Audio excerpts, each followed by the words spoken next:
कुछ 100 थप्पड़ों के बाद चियांग झान आखिरकार रुक गया। उसने लंबी भौहों वाले प्रबंधक को देखा, जो स्वर के सिर जैसा दिख रहा था, और हंसे बिना नहीं रह सका। मुझे बताओ, वास्तव में किसने तुम्हें मेरे लिए मुश्किलें खड़ी करने पर मजबूर किया? तुमने स्पिरिट स्टोन हॉल में मैनेजर डू को बुरी तरह घायल कर दिया। वह कानून प्रवर्तन एल्डर का भाई है। इसलिए कानून प्रवर्तन एल्डर ने मुझे तुमसे बदला लेने का अवसर खोजने के लिए कहा। लंबी भौहों वाले प्रबंधक को बेसुध कर दिया गया और उसका दिमाग अस्तव्यस्त हो गया। बिना सोचे समझे उसने इस सब के पीछे के मास्टरमाइंड का खुलासा कर दिया। जब चियांग झान ने यह सुना तो वह अतुलनीय रूप से क्रोधित हो गया। यह वैसा ही था जैसा उसने अनुमान लगाया था। जैसा कि अपेक्षित था, यह कानून प्रवर्तन एल्डर था जो उसके साथ चालें चल रहा था। स्वर्गीय मुट्ठी संप्रदाय के नंबर 1 सच्चे शिष्य एल्डर के रूप में उसका उच्च दर्जा और सम्मान था। वह आसमान में बहुत ऊपर था और मारने की शक्ति रखता था। वह वास्तव में एक नीच और बेशर्म व्यक्ति था। कोई आश्चर्य नहीं कि नीचे के प्रबंधक इतने लालची थे और जो चाहते थे वही करते थे। यह इस बात का मामला बन गया कि वे सही थे या गलत। स्वर्गीय मुट्ठी संप्रदाय के लिए इस तरह का व्यक्ति कैंसर से अलग नहीं था। वह लंबे समय से अस्तित्व में था। उन कमजोर शिष्यों को एक दिन के लिए नुकसान पहुंचाया जाएगा और वे जल्दी से विकसित नहीं हो पाएंगे। आखिरकार स्वर्गीय मुट्ठी संप्रदाय के आत्मा के पत्थर और युद्ध कौशल सभी अनुशासनात्मक एल्डर द्वारा नियंत्रित थे। ये साधना संसाधन मार्शल कलाकारों के लिए बहुत महत्वपूर्ण थे। वे थोड़ा नुकसानदेह होंगे। इसका बहुत बड़ा प्रभाव पड़ेगा। उदाहरण के लिए, मैनेजर डू ने आत्मा के पत्थरों को काट लिया था जिससे अनगिनत बाहरी संप्रदाय के शिष्यों को पीड़ा हुई थी, और चियांग झान उनमें से एक था। यह सोचकर चियांग झान ने अपना मन बना लिया। जब वह भविष्य में मजबूत हो जाएगा तो वह निश्चित रूप से अनुशासनात्मक एल्डर को उखाड़ फेंकेगा और सभी शिष्यों को न्याय दिलाएगा। बेशक यह मामला बहुत मुश्किल था और यह ऐसा कुछ नहीं था जो एक दिन और एक रात में किया जा सकता था। बदला लेने के अलावा युद्ध कौशल मंडप की इस यात्रा में उसे एक और महत्वपूर्ण काम करने की जरूरत थी। यह अपनी आध्यात्मिक ऊर्जा को संघनित करने के लिए एक उपयुक्त मानसिक साधना पद्धति चुनना था। अपनी ताकत बढ़ाए। दिव्य रक्त महाद्वीप में मार्शल कलाकारों की साधना पद्धतियों को विभिन्न श्रेणियों में वर्गीकृत किया गया था। उनमें से विस्फोटक शक्ति के लिए युद्ध कौशल का उपयोग किया जाता था, जो एक उच्च स्तर का युद्ध कौशल था। एक मार्शल कलाकार जितना अधिक शक्तिशाली होता, उतना ही वह अपनी पूरी क्षमता को सामने लाने में सक्षम होता। मानसिक साधना पद्धति का उपयोग विशेष रूप से आध्यात्मिक ऊर्जा को संघनित करने के लिए किया जाता था। जिन मार्शल कलाकारों ने मानसिक साधना पद्धतियों की साधना की थी, उनमें अत्यंत शुद्ध आध्यात्मिक ऊर्जा थी। स्वाभाविक रूप से उनकी युद्ध शक्ति शक्तिशाली थी। यह एक गुणात्मक परिवर्तन था, अतुलनीय रूप से रहस्यमय। चियांग झान ने लंबी भौहों वाले प्रबंधक की ओर ठंडी निगाह से देखा और उसके पैरों के नीचे हवा का एक झोंका आया। युद्ध कौशल मंडप में प्रवेश करने के बाद उसने चारों ओर देखा और देखा कि टॉवर का आंतरिक भाग बहुत बड़ा था। किताबों की अलमारियों की कतारें घनी थीं। यह पता नहीं था कि उनमें से कितनी थीं। शीर्ष पर अलग अलग वर्गीकरण थे और सभी प्रकार की साधना तकनीकें वहां रखी गई थीं। यह एक चमकदार दृश्य था। Thunderclap 3 swords, gale falling leaf palm, killing shattering wolf, wave slashing blade. Chiang Zhan ने कुछ युद्ध कौशल उठाए और उन्हें देखा। उसकी आंखें निराशा से भरी थीं। हालांकि बैटल स्किल पैवेलियन में बहुत सारे युद्ध कौशल थे, लेकिन निम्न श्रेणी की युद्ध कौशलों में सबसे शक्तिशाली सिर काटने जितना शक्तिशाली नहीं था। भले ही वह इसे साधना चाहता हो, यह समय की बर्बादी होगी और उसे कोई लाभ नहीं होगा। उसने अपना सिर हिलाया और चलते हुए देखा। जल्द ही उसे एक बुकशेल्फ मिली जिस पर दर्जनों हृदय सूत्र थे। वह चौंकने से खुद को नहीं रोक सका। शुद्ध यांग कौशल, शुद्धतम यांग ऊर्जा, अग्नि जैसी आध्यात्मिक ऊर्जा, इसकी शक्ति आश्चर्यजनक है। शुद्ध यांग कौशल, शुद्धतम यांग ऊर्जा, शुद्धतम यांग ऊर्जा, अग्नि जैसी आध्यात्मिक ऊर्जा, इसकी शक्ति आश्चर्यजनक है। गड़गड़ाहट की शक्ति, आध्यात्मिक ऊर्जा का संघनन, अविनाशी। बहता जल कला। आध्यात्मिक ऊर्जा लंबी और अंतहीन है। चियांग झान ने इसे बहुत ध्यान से पढ़ा। उसने उनमें से किसी को भी नहीं छोड़ा। शुद्ध यांग कला और बिजली बल दोनों की शक्ति बहुत शक्तिशाली थी। उनमें से कोई भी एक व्यक्ति की आध्यात्मिक ऊर्जा को अतुलनीय रूप से शुद्ध स्तर तक संघनित कर सकता था। हालांकि उसे हमेशा लगता था कि इससे बेहतर भी हैं, इसलिए वह अन्य मानसिक साधना विधियों को ब्राउज करना जारी रखता था। समय पानी की तरह बहता गया, जल्दी जल्दी बीतता गया। पलक झपकते ही 2 घंटे से ज्यादा बीत गए। चियांग झान ने धैर्यपूर्वक लगभग सभी मानसिक साधना विधियों को पढ़ा, केवल अंतिम विधि को छोड़ दिया। उसने उसे उठाया और देखा। कवर पर 3 शब्द लिखे थे, सार सूक्ष्म शक्ति। पहले पृष्ठ पर पलटते हुए, सार सूक्ष्म शक्ति, पीला स्तर निम्न स्तर मानसिक साधना विधि, 9 स्तरों में विभाजित का विस्तृत परिचय था। हर बार जब कोई एक स्तर पार करता है, तो मार्शल कलाकार की आध्यात्मिक क्यूई 2 गुनी शुद्ध होगी।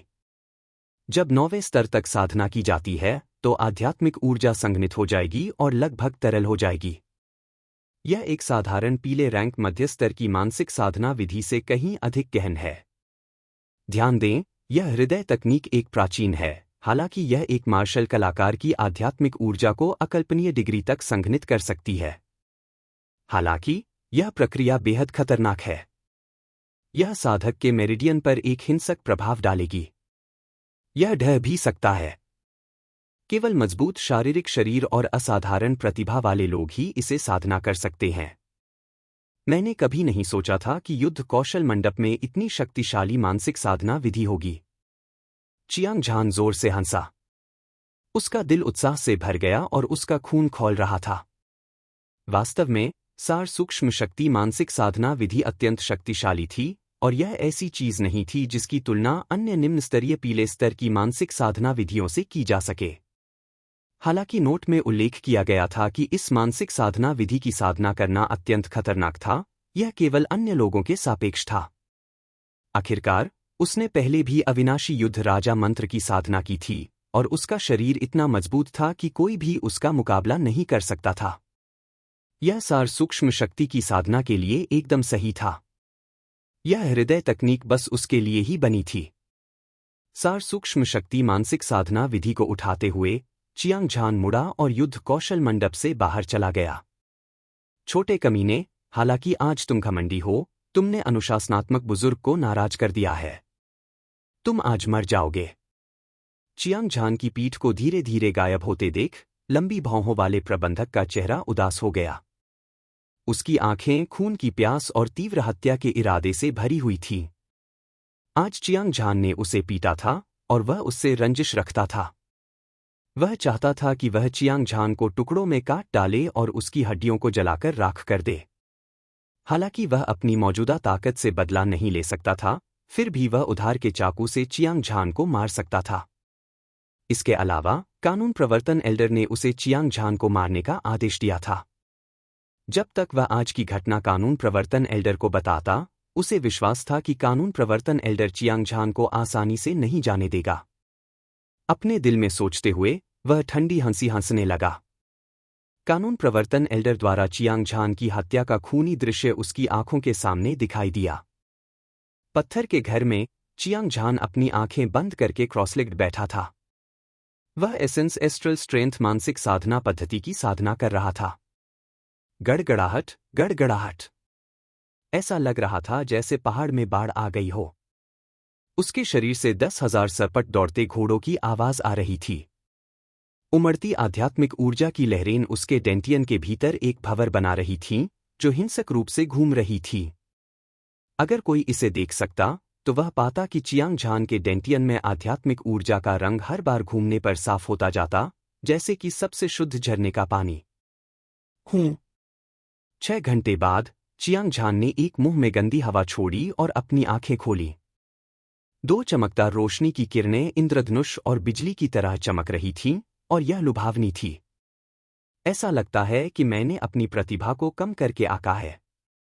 मैं इतनी जल्दी एसेंस एस्ट्रल स्ट्रेंथ को पहले स्तर तक साधना करने में कामयाब रहा। चियांग झान अपनी समझ और साधना की गति से बहुत संतुष्ट था। वह मन ही मन उत्साहित था, लेकिन यह तो बस शुरुआत थी। सार सूक्ष्म शक्ति 9 परतों में विभाजित थी और प्रत्येक परत को तोड़ा गया था। साथ ही उसकी साधना की कठिनाई भी तेजी से बढ़ेगी। दूसरी परत में कदम रखने में उसे कम से कम कुछ दिन लगेंगे। फिर भी वह अभी भी आत्मविश्वास से भरा हुआ था। वह अपने शरीर के भीतर शुद्ध और संघनित आध्यात्मिक ऊर्जा को महसूस कर सकता था। यह तेजी से और फुर्ती से चलती थी और वह जो चाहे कर सकता था। दुर्भाग्य से उसके पास अपनी ताकत का परीक्षण करने के लिए कोई प्रतिद्वंद्वी नहीं था। मूल रूप से लुओजी उसके साथ अभ्यास कर सकता था और उसके साथ लड़ सकता था। हालांकि यह साथी इन कुछ दिनों में अक्सर बाहर जाता था। वह क्या कर रहा था? श्रीमान झान, आओ और मेरी मदद करो। मैं अब और नहीं रुक सकता।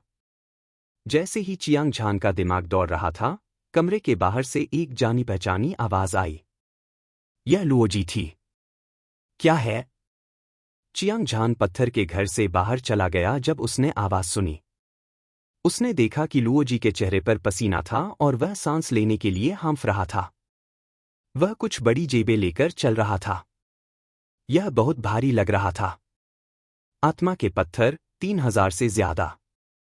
अब हम अमीर हो गए हैं, लुओजी ने उत्साह का भाव दिखाया। उसने हंसते हुए कहा। यह सुनकर चियांग झान चौंक गया। वह जल्दी से लुओजी के पास गया और जेब खोली। निश्चित रूप से अंदर आत्मा के पत्थरों के टुकड़े थे जो क्रिस्टल साफ रोशनी उत्सर्जित कर रहे थे। आध्यात्मिक ऊर्जा की लहरें उनकी ओर दौड़ी, जिससे वे उत्साहित हो गए। अपनी समझ से वह जानता था कि लुओजी ने पिछले कुछ दिनों में परगेट्री पर्वत श्रृंखला से साधना तकनीक प्राप्त की थी। सभी हथियार बाहरी सर्कल के शिष्यों को ऊंची कीमत पर बेचे गए थे। उसने कुल 3000 आत्मा के पत्थर कमाए थे, जो एक बहुत बड़ी दौलत थी। बहुत हो गया। वे एपर्चर ब्रेकिंग स्टेज तक साधना कर चुके थे और आंतरिक सर्कल शिष्य बनने के लिए आगे बढ़ चुके थे। बेशक कोई भी इतना मूर्ख नहीं होगा कि 3000 स्पिरिट स्टोन रख ले और ईमानदारी से साधना करे। कम से कम वे कुछ मेडिसिन पिल खरीद सकते थे जो उनकी साधना को बढ़ा सकती थी, या यहां तक कि कुछ उच्च स्तरीय साधना तकनीकें भी। हथियारों से थोड़े समय में बहुत लाभ मिल सकता था। वह अपनी ताकत बढ़ा सकता था। हालांकि चियांग झान एक प्रतिष्ठित परिवार से था, लेकिन उसके पास इतनी दौलत कभी नहीं थी। वह अतुलनीय रूप से उत्साहित था, लेकिन फिर भी उसने पिछली बार जो कहा था उसके अनुसार उसने इसका आधा हिस्सा लुओजी को दे दिया। स्पिरिट स्टोन के 3 बड़े बैग और कुल 1500 स्पिरिट स्टोन थे। इतनी दौलत देखकर लुओजी का दिल खुशी से भर गया और उसका खून खौल उठा। वह इतना उत्साहित था कि उसका शरीर कांप रहा था। हालांकि वह एक गरीब परिवार से था, लेकिन उसे पैसे से उतना ही प्यार था जितना कि उसकी जान से, लेकिन वह निश्चित रूप से एक अतृप्त व्यक्ति नहीं था। इसके अलावा वह अपने दिल में यह जानता था। चियांग झान ने इस दौलत के लिए अपनी जान का सौदा किया था। अगर वह इसमें से कुछ ले पाता तो बहुत अच्छा होता। अगर वह वाकई ये 1500 स्पिरिट स्टोन ले लेता, तो क्या वह अभी भी इंसान होता? मिझान, हालांकि हम भाई हैं, लेकिन मैं इतने सारे स्पिरिट स्टोन बिल्कुल नहीं ले सकता। अगर मैं कहूं तो ले लो। देर मत करो। यह वास्तव में बहुत ज्यादा है। ऐसा क्यों न हो, मैं 500 स्पिरिट स्टोन ले लूं और बाकी तुम्हारे होंगे। उन दोनों ने एक दूसरे को मना कर दिया। अंत में लुओजी ने 1000 स्पिरिट स्टोन ले लिए। शेष 2000 स्पिरिट स्टोन चियांग झान की संपत्ति बन गए। लुओजी, मुझे जल्दी ही घर जाना है। मुझे डर है कि मैं अगले महीने स्टोन हाउस की प्रतियोगिता में भाग नहीं ले पाऊंगा। तुम क्या करने की योजना बना रहे हो? चियांग झान ने हल्के से मुस्कुराया। जब से उसे गलती से अविनाशी युद्ध राजा मंत्र विरासत में मिला था, तब से वह घर जाकर अपने पिता से युद्ध राजा रक्त रेखा के जागरण के बारे में पूछने के बारे में सोच रहा था। हालांकि वह पिछले 2 महीनों से साधना में व्यस्त नहीं था। उसे ऐसा करने का कभी मौका ही नहीं मिला था। अब जबकि वह पल्स ओपनिंग स्टेज की 7वीं परत तक पहुंच गया था, वह कम समय में वहां से नहीं निकल पाएगा। जहां तक वन ब्लेड कट हेड और एसेंस एस्ट्रल स्ट्रेंथ हार्ट सूत्र की साधना का सवाल है, तो उसके लिए घर लौटना कोई समस्या नहीं होगी। मैं भी घर लौटना चाहता हूं और यह तुम्हारे साथ रास्ते में है। जब समय आएगा तो मैं समृद्ध बल साम्राज्य के 4 बड़े परिवारों के भव्य तरीके का अनुभव करने का अवसर लूंगा। लुओ जी ने अपनी आंखें घुमाईं और चेहरे पर मुस्कान के साथ कहा, क्या यह वास्तव में रास्ते में है? मुझे लगता है कि तुम ड्रैगन सिटी जाना चाहते हो और अपने पास मौजूद स्पिरिट स्टोन को बर्बाद करना चाहते हो। चियांग झान ने अपना सिर हिलाया और लुओ जी की साजिश को समझ लिया। चियांग परिवार समृद्ध बल साम्राज्य के शीर्ष 10 शहरों में से एक में स्थित था। Dragon city. इसका एक लंबा इतिहास था और यह फूलों से भरपूर था। शहर में अनगिनत बाजार थे जब तक पर्याप्त धन था। सभी प्रकार के खेती के संसाधन, स्वादिष्ट भोजन और यहां तक कि सुंदर महिलाएं भी थीं, जितना वे चाहते थे। लुओ जी ने अभी अभी बहुत सारे स्पिरिट स्टोन प्राप्त किए थे, इसलिए वह स्वाभाविक रूप से इसे अपने आनंद के लिए खर्च करना चाहता था। यह भी मानव स्वभाव था। इसलिए चियांग झान ने मना नहीं किया और उसे चियांग परिवार के पास वापस ले आया। फिर ड्रैगन सिटी 100 मील लंबी सड़क लोगों और गाड़ियों से भरी हुई थी। यह गतिविधि से गुलजार थी। सड़क के दोनों ओर सभी प्रकार की व्यापारिक दुकानें थीं और वे हर जगह देखी जा सकती थीं। हर दुकान का व्यवसाय फल फूल रहा था और इसे केवल जलते हुए तेल के रूप में वर्णित किया जा सकता था। उनमें से शहर के केंद्र में एक जागीर थी और यह 100 एकड़ से अधिक क्षेत्र में फैली हुई थी। लाल दीवारें और नीली टाइलें चमकदार और शानदार थीं और यह एक भव्य और राजसी एहसास देती थी। दरवाजे के दोनों ओर पहरेदारों की एक पंक्ति खड़ी थी। वे लंबे और शक्तिशाली थे और उनके पूरे शरीर से एक शक्तिशाली आभा निकल रही थी। उनकी हर एक आंख बहुत तेज थी और उनके हाथों में तलवारें और कृपाण थे, जिससे ऐसा लग रहा था जैसे वे बहुत ज्यादा पहरेदार हैं। मिस्टर झान, क्या यह चियांग परिवार है? यह वाकई बहुत प्रभावशाली है। यहां तक कि पहरेदार भी योद्धा हैं। सड़क से कुछ ही दूर पर 2 युवक साथ साथ चल रहे थे और उनमें से एक, काले कपड़ों में एक मोटा आदमी, चौंक कर बोला। कहने की जरूरत नहीं कि वे चियांग झान और लुओ जी थे। घर छोड़ने के 3 साल बाद चियांग झान ने एक बार फिर इस जानी पहचानी जागीर को देखा। वह भावनाओं से अभिभूत था और बेहद उत्साहित था। अपने दिल में वह अपने पिता से मिलने की जल्दी में था और वह चियांग परिवार में प्रवेश करने ही वाला था। ठीक इसी समय सभी पहरेदारों के चेहरे के भाव बदल गए। उन्होंने अपनी तलवारें और कृपाण लहराते हुए रास्ता रोक दिया। तुम दोनों छोटे बच्चे किस परिवार से हो? क्या तुमने गलत दरवाजा पहचान लिया है? यह समृद्ध बल साम्राज्य के 4 बड़े परिवारों में से एक है। हर कोई चियांग परिवार में प्रवेश नहीं कर सकता। घोड़े के चेहरे वाले पहरेदारों में से एक के चेहरे पर उदासी थी। चियांग झान और लुओ जी को देखते हुए उसकी आंखें तेज थीं और वह ठंडी आवाज में दहाड़ रहा था। चियांग झान की आंखें ब्लेड की तरह तेज थीं। उसने घोड़े के चेहरे वाले गार्ड को घूरते हुए कहा, घोड़े के चेहरे वाले लियू, हमारी आखिरी मुलाकात को 3 साल हो गए हैं। क्या तुम मुझे नहीं जानते? तुम यंग मास्टर झान हो। घोड़े के चेहरे वाले गार्ड ने चियांग झान को पहचानते ही भौहें सिकोड़ ली। हालांकि उसका रवैया नहीं बदला। इसके बजाय वह और भी ठंडा हो गया।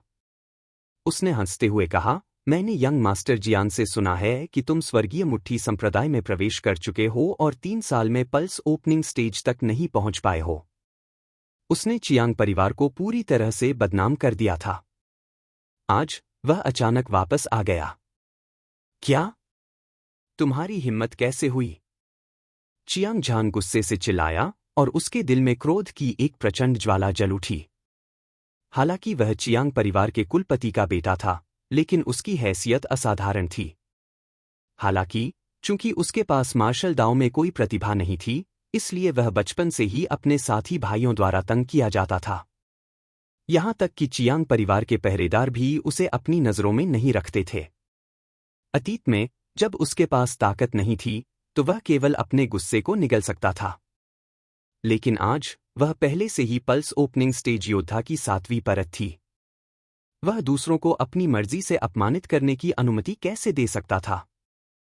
इसके अलावा यह घोड़े के चेहरे वाला लियू बहुत घमंडी था।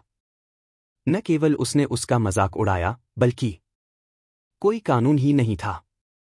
अगर उसने उसे सबक नहीं सिखाया, तो वह भविष्य में चियांग परिवार में पैर कैसे जमा सकता था? अपने दिल में सोचते हुए चियांग झान ने अचानक एक शक्तिशाली आभा छोड़ी। ऐसा लगा जैसे समुद्र से एक बड़ी लहर उठी हो, जो घोड़े के चेहरे वाले पहरेदार के शरीर पर हिंसक रूप से टूट पड़ी हो। तुरंत घोड़े के चेहरे वाला गार्ड हवा में उछला और सड़क पर भारी होकर गिर पड़ा। उसके मुंह से खून की धार बह निकली। यह दृश्य देखकर चियांग परिवार के सभी गार्ड चौंक गए। उनके जबड़े खुले रह गए और उन्हें अपनी आंखों पर विश्वास नहीं हुआ। क्या चियांग झान ने नहीं कहा था कि वह 3 साल में पल्स ओपनिंग स्टेज तक नहीं पहुंच पाया था? वह इतना शक्तिशाली कैसे हो गया? वह सिर्फ अपनी क्यूई से लॉन्ग फेस लियू को उड़ाने में सक्षम था। यह कितना शक्तिशाली था?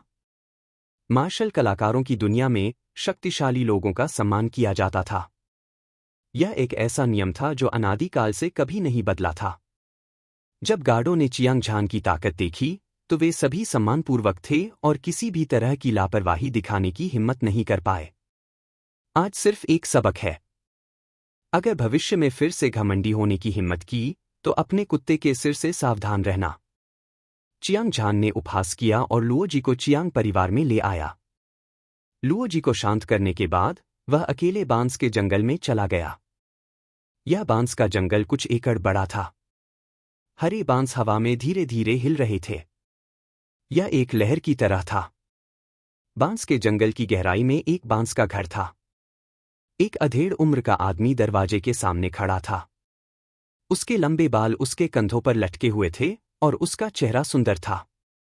गहरी आंखों की एक जोड़ी ने दूर तक देखा और एक आह भरी। पिताजी को फिर से मां की याद आ रही है, चियांग झान ने खुद से कहा। उसकी आंखें बांस के जंगल में घुस गईं और अधेड़ उम्र के आदमी को घूरने लगीं।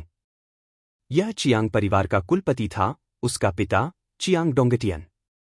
ऐसा कहा जाता था कि वह पहले ही सूक्ष्म संघनन चरण तक पहुंच चुका था और समृद्ध बल साम्राज्य में एक प्रसिद्ध विशेषज्ञ था। उसके जैसे लोगों की आमतौर पर कई पत्नियां और रखैलें होती थीं और उनके अनगिनत बच्चे और नाती नातिन होते थे। हालांकि चियांग डोंगटियन अकेला था और उसका बेटा केवल चियांग झान था। जब चियांग झान छोटा था, तो उसने अपनी मां को उस पर बहुत प्यार करते देखा था और उसने अपने पिता से भी इस बारे में पूछा था। दुर्भाग्य से यह उसके पिता ही थे जिन्होंने उससे इस बारे में पूछा था। उसके बाद चियांग झान ने उससे इसके बारे में कुछ और बार पूछा था और उसके पिता ने उसे बताया था कि उसकी मां मर चुकी है। उस समय चियांग झान अभी भी छोटा था, इसलिए उसने इस पर विश्वास कर लिया। हालांकि जैसे जैसे वह बड़ा हुआ, उसने अपनी मां के बारे में अन्य लोगों से कुछ बातें सुनी थीं और कुछ बार ऐसा हुआ जब उसके पिता ने आधी रात को नींद में बात की थी। इससे उसे यह निर्धारित करने में मदद मिली कि उसकी मां मरी नहीं थी, बल्कि ऐसी जगह चली गई थी जहां आम लोग नहीं पहुंच सकते थे। उस पल से उसने खुद से कसम खाई कि एक दिन वह अपनी मां को ढूंढकर वापस लाएगा। पूरा परिवार फिर से मिल जाएगा। चियांग झान, तुम वापस क्यों आए हो? एक तेज और स्पष्ट आवाज ने चियांग झान को उसके विचारों से वापस खींच लिया। वह बांस के जंगल में चला गया। अपने पिता को मुस्कुराते और बार बार सिर हिलाते हुए देखकर यह स्पष्ट था कि वह राहत महसूस कर रहा था कि उसके पिता ने उसकी साधना का आधार खोज लिया है। हालांकि अगले ही पल उसकी भौहें सिकुड़ गईं और उसकी आंखों में एक हैरान करने वाला भाव प्रकट हुआ। ऐसा इसलिए था क्योंकि उसके पिता का चेहरा पीला था और उनकी आंखें धुंधली थीं। उनकी छाती पर खून के निशान थे, जो दर्शाता था कि उन्हें चोट लगी थी। पिताजी, आपको चोट कैसे लगी? किसने की? चियांग झान का दिल संदेह से भर गया। उसके पिता एक एस्ट्रल कंडेंसेशन स्टेज विशेषज्ञ थे। उनकी ताकत के साथ पूरे समृद्ध बल साम्राज्य में ऐसे बहुत कम लोग थे जो उन्हें घायल कर सकते थे। क्या हो रहा था? यह मामला एक लंबी कहानी है। मैं आपको बाद में बताऊंगा। चियांग डोंगटियन ने अपना सिर हिलाया और चियांग झान को देखा। वह हंसा और बोला, तुम पल्स ओपनिंग स्टेज के 7वें स्तर के योद्धा हो और तुम्हारी ताकत 10वें आसमान के योद्धा के बराबर है। मुझे उम्मीद नहीं थी कि तुम इन 3 सालों में इतना सुधार करोगे। अच्छा, अच्छा, अच्छा। अब, जो लोग परिवार के मुखिया के उत्तराधिकारी के पद पर नजर गड़ाए हुए हैं, मुझे डर है कि मैं निराश होने जा रहा हूं। चियांग झान यह सुनकर उत्साहित हो गया। वह और उसके पिता बचपन से ही एक दूसरे पर निर्भर थे और उनके बीच गहरा रिश्ता था। उसके पिता को उससे बहुत उम्मीदें थीं, लेकिन दुर्भाग्य से उसकी मार्शल आर्ट अपंग थी। चाहे वह कितनी भी कोशिश करे, इससे उसे कोई मदद नहीं मिलेगी। उसका दिल अपराधबोध से भर गया। यह ठीक इसी वजह से था कि उसने अपने परिवार को छोड़ने और स्वर्गीय मुट्ठी संप्रदाय में शामिल होने में संकोच नहीं किया। उसे उम्मीद थी कि एक दिन वह एक शक्तिशाली मार्शल कलाकार बन जाएगा और उसके पिता को उस पर गर्व होगा। आज उसने आखिरकार यह कर दिखाया।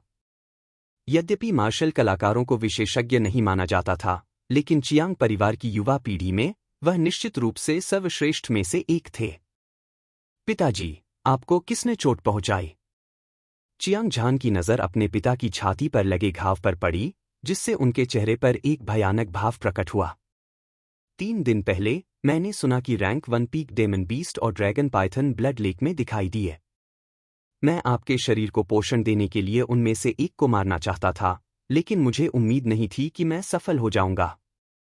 मैं शक्तिशाली योद्धाओं के एक समूह द्वारा घेर लिया गया था और वे सभी एपर्चर ब्रेकिंग स्टेज योद्धा थे। उनमें से एक वास्तव में एक एस्ट्रल कंडेंसेशन स्टेज विशेषज्ञ है और उसकी ताकत मेरी तुलना में कम नहीं है। एक भयंकर लड़ाई के बाद, हालांकि मैं घेरे से बाहर निकलने में कामयाब रहा, मैं गंभीर रूप से घायल हो गया। हालांकि मैंने पहले ही उपचार की दवा की गोली खा ली है। कुछ दिनों तक ठीक होने के बाद मैं ठीक हो जाऊंगा, चियांग डोंगटियन ने अपना सिर हिलाया और सहज तरीके से कहा। यह मामला संभवतः लिंग परिवार द्वारा किया गया था। लेकिन अजीब बात यह है कि पिता की रक्त झील की यात्रा की खबर कैसे लीक हो सकती है? क्या ऐसा हो सकता है कि परिवार का कोई व्यक्ति इसके पीछे था? चियांग झान ने भौहें सिकोड़ी। एक बार में एपर्चर ब्रेकिंग स्टेज योद्धाओं के एक समूह को भेजने में सक्षम होना। उनमें से एक एस्ट्रल कंडेंसेशन स्टेज विशेषज्ञ था। पूरे समृद्ध बल साम्राज्य में शाही परिवार और 3 प्रमुख संप्रदायों को छोड़कर एस्ट्रल कंडेंसेशन स्टेज विशेषज्ञ भी थे। केवल 4 प्रमुख परिवारों के पास इतनी शक्तिशाली ताकत थी और चियांग परिवार का सबसे मजबूत प्रतियोगी लिंग परिवार था। वर्षों से अनगिनत संघर्ष और शिकायतें हुई थीं। इसके अलावा उसने कुछ समय पहले ही लिंगियों को अपंग बना दिया था।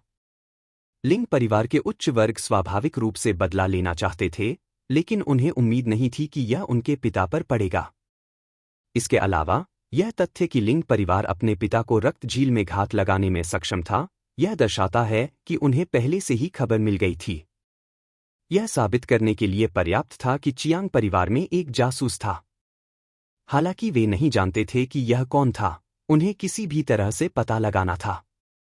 अन्यथा भविष्य में अंतहीन परेशानियां होंगी। चियांग झान का दिल तीव्र हत्या के इरादे से भर गया था। चियांग डोंगटियन की आंखों में आश्चर्य की एक झलक दिखाई दी। चियांग झान केवल एक किशोर था। वह अभी तक वयस्क नहीं हुआ था, लेकिन वह कुछ ही शब्दों से कुछ संदिग्ध बिंदुओं को खोजने में सक्षम था। उसका दिमाग इतना फुर्तीला था और उसका निर्णय इतना सटीक था कि यह अविश्वसनीय था। हालांकि वह तुरंत समझ गया। चियांग झान शुरू से ही बहुत होशियार था।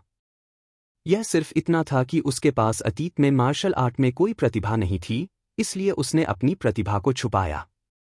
हालांकि उसका प्यारा बेटा अब पल्स ओपनिंग स्टेज योद्धा की 7वीं परत था और वह बहुत शक्तिशाली था। शायद उसी पीढ़ी में ऐसे बहुत कम लोग थे जो उससे मुकाबला कर सकते थे। चियांग डोंगटियन को राहत की अनुभूति हुई जब उसने अपने दिल में इस बारे में सोचा। वह आगामी वार्षिक समारोह के लिए भी उत्सुक था। पिताजी, क्या आप युद्ध राजा वंश के बारे में जानते हैं? चियांग झान और उसके पिता ने कुछ देर तक परिवार के मामलों पर चर्चा की, फिर विषय बदलकर मुख्य विषय पर आ गए। आपको इसके बारे में कैसे पता चला? चियांग डोंगटियन सदमे में चिल्लाया। उसका दिल बड़ी लहरों से भर गया। हालांकि चियांग परिवार को समृद्ध बल साम्राज्य में 4 बड़े परिवारों में से एक के रूप में जाना जाता था, फिर भी वे बहुत शक्तिशाली थे। वे एक क्षेत्र के शासक थे, लेकिन वे मूल निवासी नहीं थे। वे दूर के स्थान से यहां आकर बसे थे। सैकड़ों हजारों वर्षों के विकास के बाद उन्होंने आखिरकार अपनी वर्तमान गौरवशाली स्थिति प्राप्त की थी।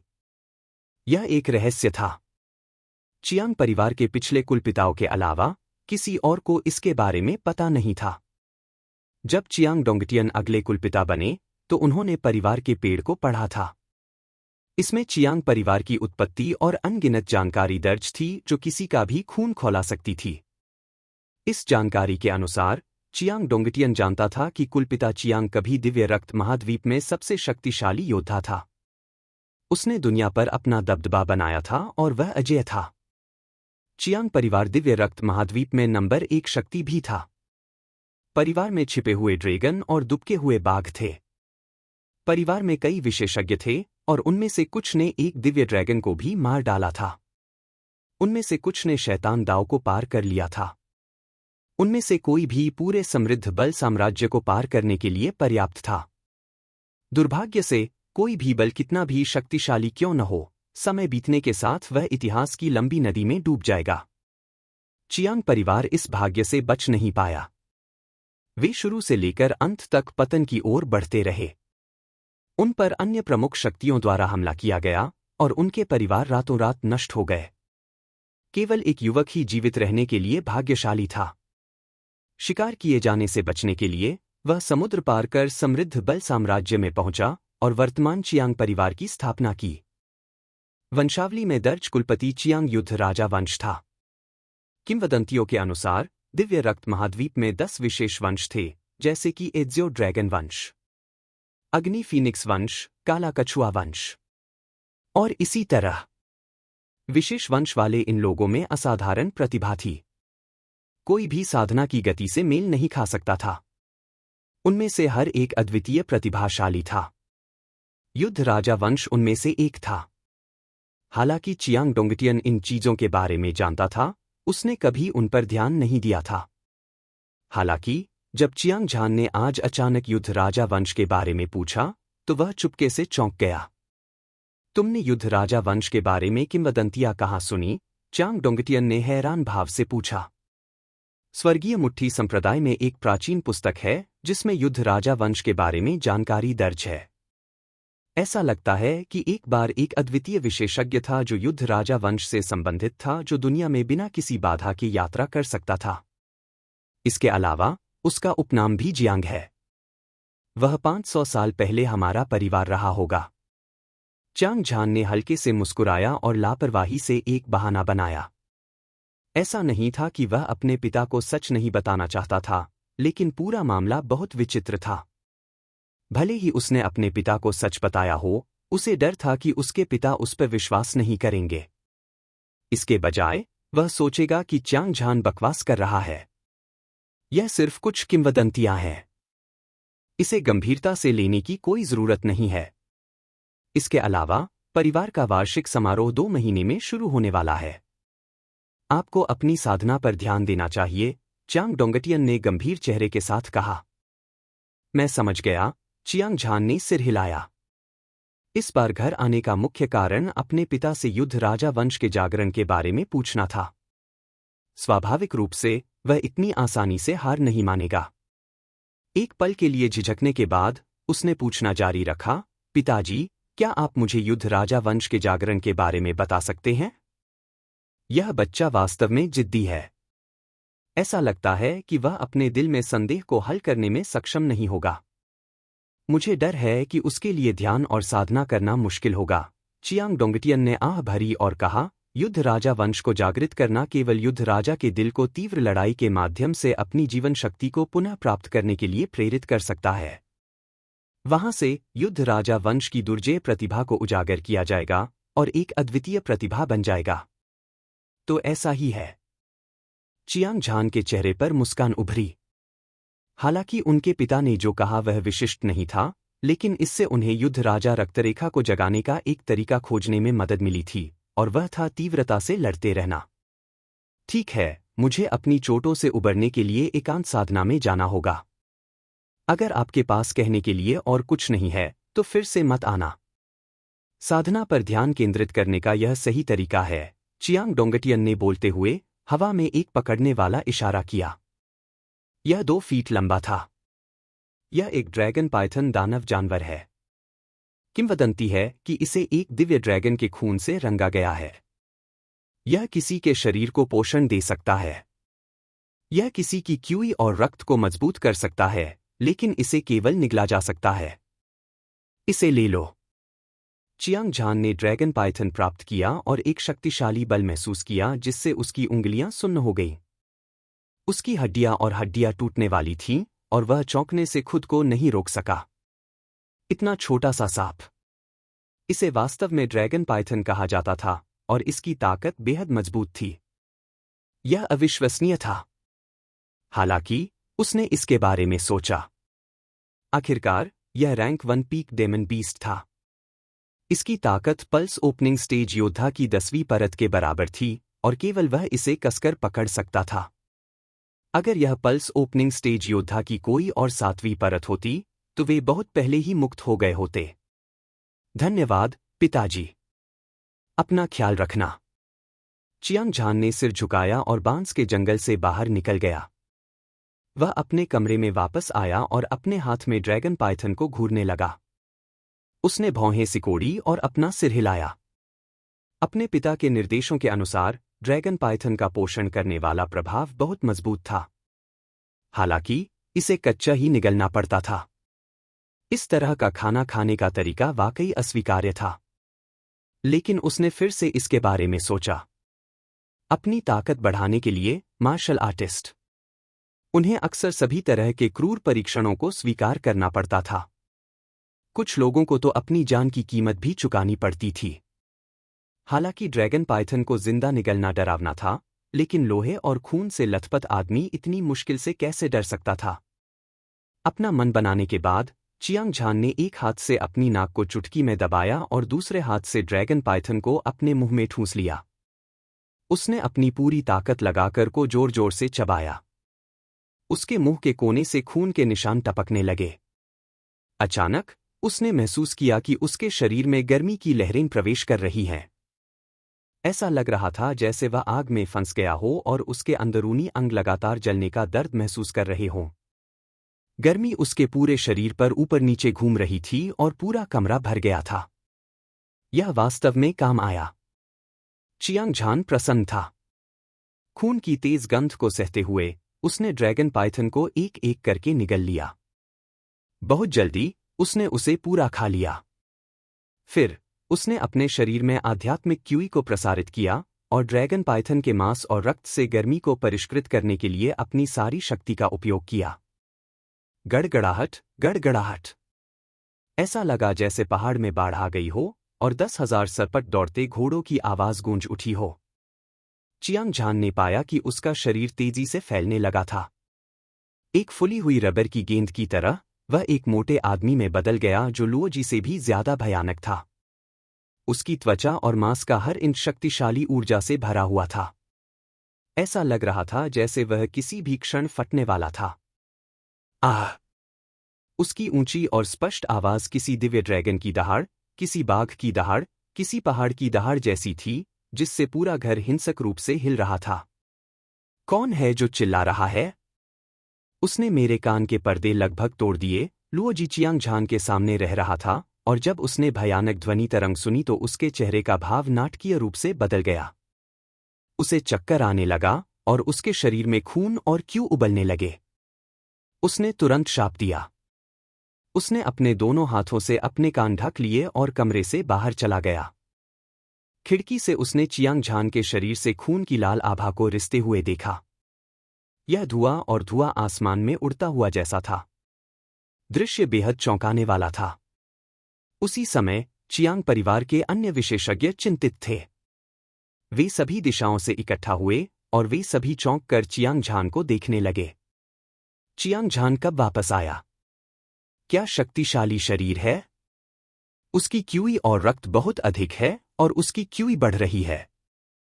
यह एक दुर्लभ घटना है जो केवल बॉडी रिफाइनिंग विशेषज्ञों के पास होती है। ऐसा लगता है कि वह अच्छी तरह से जानता है कि उसके पास मार्शल दाव में कोई प्रतिभा नहीं है और वह पहले से ही शरीर से लड़ने की तकनीकों की खेती करने लगा है। इसके अलावा उसकी ताकत असाधारण है। तो क्या? हालांकि बॉडी रिफाइनिंग मार्शल आर्टिस्ट के पास शक्तिशाली ताकत होती है, लेकिन वे आखिरकार निम्न वर्ग के होते हैं। मिलनसार मार्शल आर्टिस्ट और मार्शल आर्टिस्ट के बीच कोई तुलना नहीं है। इस साल के पारिवारिक वार्षिक समारोह में विभिन्न घरों के सभी शिष्यों को भाग लेने के लिए वापस आना होगा। उस समय हम परिवार के मुखिया को उत्तराधिकारी के रूप में चियांग झान की पहचान को खत्म करने के लिए मजबूर करेंगे। जहां तक उनकी जगह लेने का सवाल है, यह उनकी व्यक्तिगत ताकत पर निर्भर करेगा। चियांग परिवार के कई विशेषज्ञ आपस में चर्चा कर रहे थे। उन्हें इस बारे में कोई संदेह नहीं था।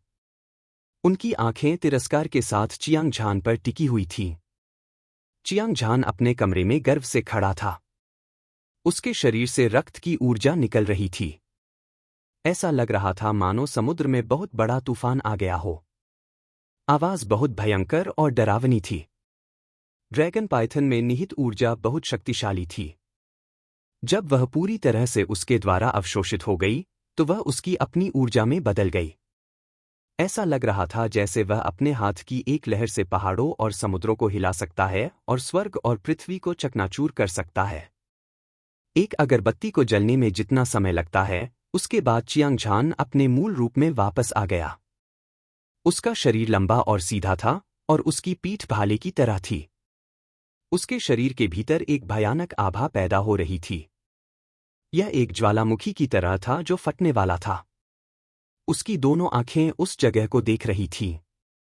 ऐसा लग रहा था जैसे एक ब्लेड अपने म्यान से बाहर निकल आया हो, और यह अतुलनीय रूप से भयंकर था।